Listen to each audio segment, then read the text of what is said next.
A Veja soltou uma pesquisa exclusiva de intenções de votos para as eleições de 2022 e, para o meu espanto, porque se parar para pensar, o Bolsonaro vem sendo atacado desde o primeiro dia. Aliás, antes dele ser presidente, ele já é odiado por 80% da imprensa, pelo menos. Não tem alívio para ele, é o tempo inteiro, já faz aí 1 ano e meio, desde que ele assumiu, que é só porrada que ele leva. Mesmo assim, esse cenário inóspito para ele lidera a preferência de votos em todos os cenários. Contra qualquer adversário, o Bolsonaro sai vitorioso para as eleições de 2022. E eu vou ler aqui alguns trechos da matéria, e é engraçado porque até o jornalista não esconde o espanto, né? Tipo, apesar disso, apesar daquilo, apesar de tudo que falam do Bolsonaro, ele consegue ainda vencer em todos os cenários.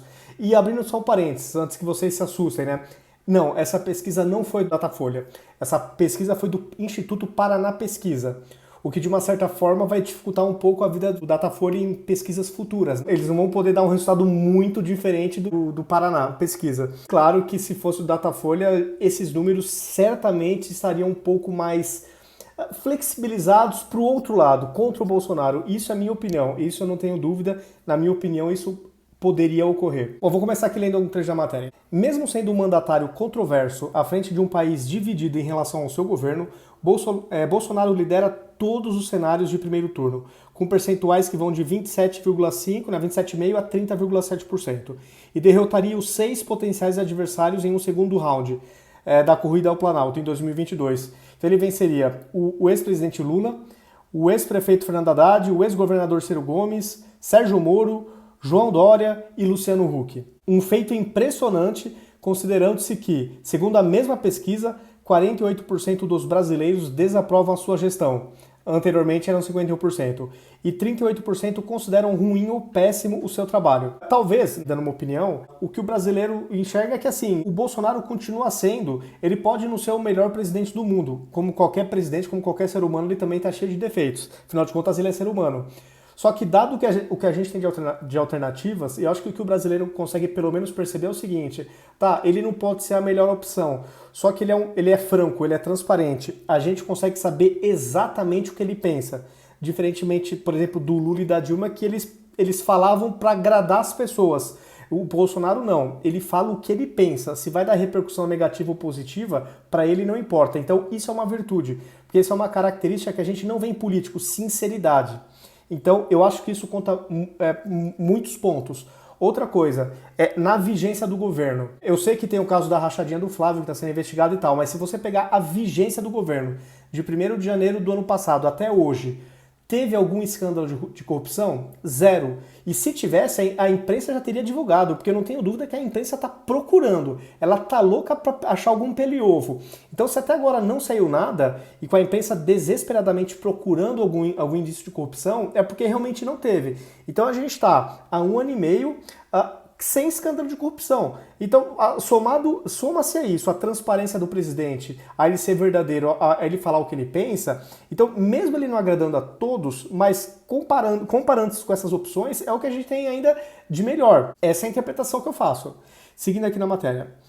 Comparado a um levantamento anterior da Paraná Pesquisas, de 3 meses atrás, a aprovação oscilou positivamente, de 44 para 47, enquanto um contingente que considera seu mandato ótimo ou bom foi de 31 para 34. Então o Bolsonaro já vem em franca recuperação.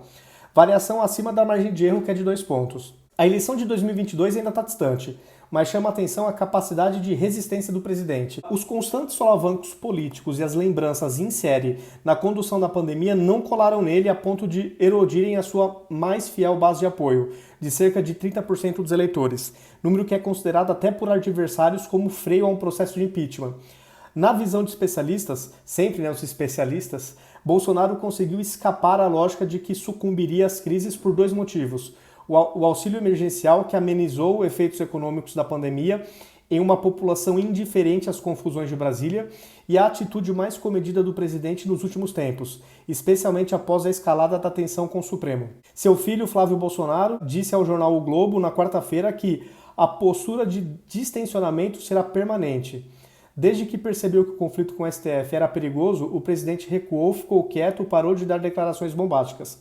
Para uma parte dos eleitores que o apoiam, mas eram críticos ao desempenho, a postura de Bolsonaro, paz e amor, ajuda a melhorar a avaliação. Sim, pode até ser. Eu acredito que o fato do Bolsonaro estar menos combativo, acaba agradando mais aquele eleitorado que não é radical, que não é fanatizado, que quer, digamos assim, um sossego institucional. Então isso aqui acho que até faz sentido. Bolsonaro volta a subir principalmente com o auxílio de R$ 600, que passou a chegar a mais gente. Com o fator bolso, a crise política fica menor. Lula, na época do mensalão, era um herói, porque o bolso estava cheio.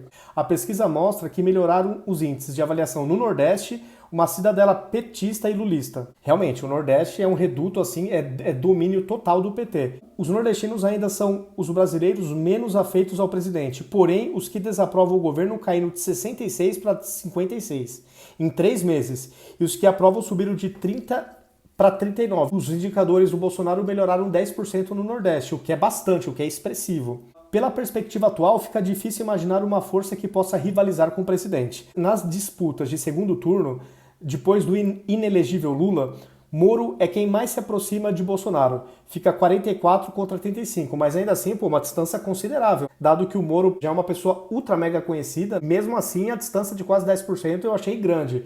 Eu achava que o Moro estaria mais na cola do Bolsonaro, não está, pelo menos por enquanto. Nas de primeiro turno, ele termina em segundo lugar, quando o candidato do PT é Fernando Haddad. Em terceiro, não longe, quando está incluído o nome do Lula. Ponto negativo de Moro, como alternativa a Bolsonaro, é que, em razão de sua atuação como juiz, marcadamente contra Lula e o PT, ele dificilmente vai aglutinar apoio da esquerda. Com certeza, quer dizer, o Moro já é há anos odiado pela esquerda.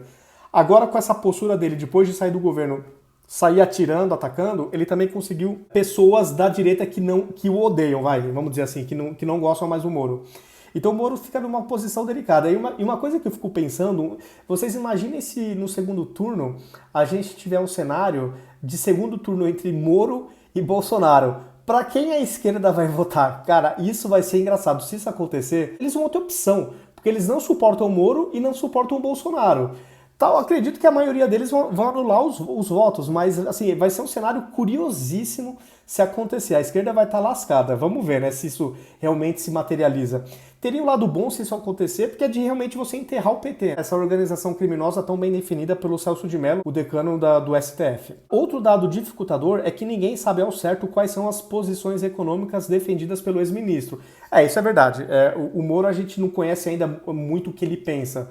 A gente sabe o que ele pensa em relação à corrupção. Uma bandeira forte, e isso todo mundo sabe realmente como que é a postura do Moro. Agora, a parte da economia, meio ambiente, outras pautas, o Moro tem que ser mais questionado, até em entrevistas, pra gente saber o que ele pensa. Não dá pra ele ficar só com uma bandeira. Isso aí eu acho que fica difícil. Depois de derrubar a economia do país e assaltar o Estado brasileiro, o velho oponente ideológico ainda tem um eleitorado cativo. Paulo Maluf também tinha, mesmo depois de comprovadas todas as denúncias de corrupção contra o ex-prefeito. Ele tinha, só que passou a não vencer mais nenhum cargo no executivo aqui em São Paulo. Todas as vezes que tentou para governo e para prefeito, passou a perder. E aí, depois, o que ele fez? Tentou para deputado. Aí tudo bem, para deputado ele ganha. Mas para cargos majoritários, o Maluf nunca mais ganhou, tá? Então faltou também esse detalhe aqui nessa observação da matéria. Embora tenha sido condenado e preso na Lava Jato e esteja inelegível pela Lei Ficha Limpa, Lula tem ainda um forte recall entre os eleitores desse espectro. O petista chega a ter ampla vantagem sobre o presidente entre nordestinos, 34 a 18, e eleitores que estudam até o ensino fundamental, fica 31 a 21. Na verdade, a fidelidade das pessoas ao petista se assemelha, de certa forma, à dos bolsonaristas mais ferrenhos. Há um quê de identificação e simpatia pessoal, elementos mais emocionais do que racionais. Lula é uma liderança com raiz social muito importante, criou o Bolsa Família e fortaleceu universidades. Vou corrigir aqui a informação. O Lula não criou o Bolsa Família. O Bolsa Família foi uma sugestão do Marconi Perillo, do PSDB. Foi uma sugestão dele, e tanto que na época que inaugurou esse Bolsa Família, o Lula agradeceu o Marconi Perillo. O que o Marconi Perillo sugeriu para o Lula? Pega os programas sociais do Fernando Henrique, rebatize como Bolsa Família, mas em vez de ter vários programas picadinhos, junta tudo em um e faz um grande programa. A única coisa que o Lula fez foi aceitar a sugestão do Marconi Perillo de rebatizar os programas sociais do Fernando Henrique, chamando todos eles apenas de um só, Bolsa Família. Tá? Então não é que ele criou um programa do zero, ele rebatizou, apenas isso. Embora o piso eleitoral da esquerda seja respeitável, seu teto é baixo, isso é um fato. Ninguém desse campo político demonstra a capacidade de bater o presidente no eventual segundo turno. Tanto Lula quanto Haddad, o que foi o oponente dele de 2018, né, que foi o poste, né? A Dilma foi o poste de 2010, o Haddad foi poste em 2018. O capitão, aliás, ganha de seus rivais, não só os petistas, em todos os recortes de gênero, idade e escolaridade, à exceção da preferência por Lula, entre os que estudaram até o ensino fundamental. Então olha isso, o Bolsonaro está monopolizando aí todo o segmento da sociedade. Olha isso aqui. Aos que gostariam de ver um candidato de centro no Planalto em 2022, o levantamento do Paraná Pesquisa não traz boas novidades. Os dois principais nomes desse grupo, João Dória e Luciano Huck, tiveram desempenho pífio na pesquisa. Mesmo sem o nome de Moro no cenário, Dória alcança apenas 4,6% das intenções de votos. Nessa mesma simulação que o Luciano Huck já chegou a ter 12%, cravou apenas 8,3%. Dória, por outro lado, merecia um reconhecimento maior do eleitorado. Por quê? Porque na visão da imprensa, isso aí é na opinião da imprensa, ele está fazendo a coisa certa. Porque como a imprensa já comprou a versão da OMS, então, para a imprensa, o Dória está no caminho certo, e como assim o eleitorado não percebeu? Sua atuação no combate ao coronavírus pode não ser perfeita, mas foi o melhor possível entre os governadores. Tudo bem, isso aqui na opinião da imprensa, não da população. Os números talvez mostrem que a estratégia do presidente de jogar a crise sanitária no colo de governadores e prefeitos aparentemente deu certo até agora. Ele não jogou, quem jogou foi o STF. O STF cortou as asinhas do governo federal. Tirou todo o protagonismo que ele poderia ter. Então, o máximo que o governo poderia fazer, o governo federal, é traçar orientações que os governadores poderiam seguir ou não, porque são meras orientações. Então, o que coube ao governo foram orientações, nada mais do que isso. Então, parabéns ao STF, acabou ajudando pra caramba o Bolsonaro. Valeu aí, STF. O apanhado geral é esse. Até a imprensa ficou assustada, porque como que pode, né? O Dória fez tudo certo na visão da imprensa e a população não reconhece, claro. Quem diz que a imprensa tem sempre razão? Nessa questão da pandemia, tem cientistas que falam uma coisa e cientistas que falam o contrário. A imprensa comprou um lado, o Bolsonaro comprou outro. E a sociedade não necessariamente tem que ir junto com a imprensa. Isso mostra também como a imprensa vem perdendo influência sobre a sociedade. As redes sociais tiraram o monopólio da verdade da imprensa e também o monopólio da informação. Então, se a imprensa vem com uma notícia, os hospitais estão lotados, vai o cidadão lá e filma e mostra que não está, por exemplo. Então, acabou. A imprensa não consegue sequer mais mentir, porque o monopólio da informação já não está mais nela. Está em todos os cidadãos que passam por algum evento, filmam e publicam.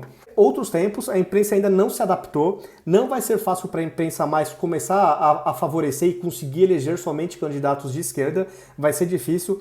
Eu acho que o perfil majoritariamente conservador do brasileiro vai voltar a predominar nas eleições, porque a imprensa agora perdeu o poder mesmo sobre as pessoas. Então, isso é a parte boa das redes sociais. Isso não significa que o Bolsonaro já venceu, obviamente, mas se a gente parar para pensar que até a presente data o Bolsonaro só foi bombardeado, 90% das matérias são só atacando o Bolsonaro, ele liderar em todos os cenários e vencer todos os candidatos em segundo turno é quase que um milagre.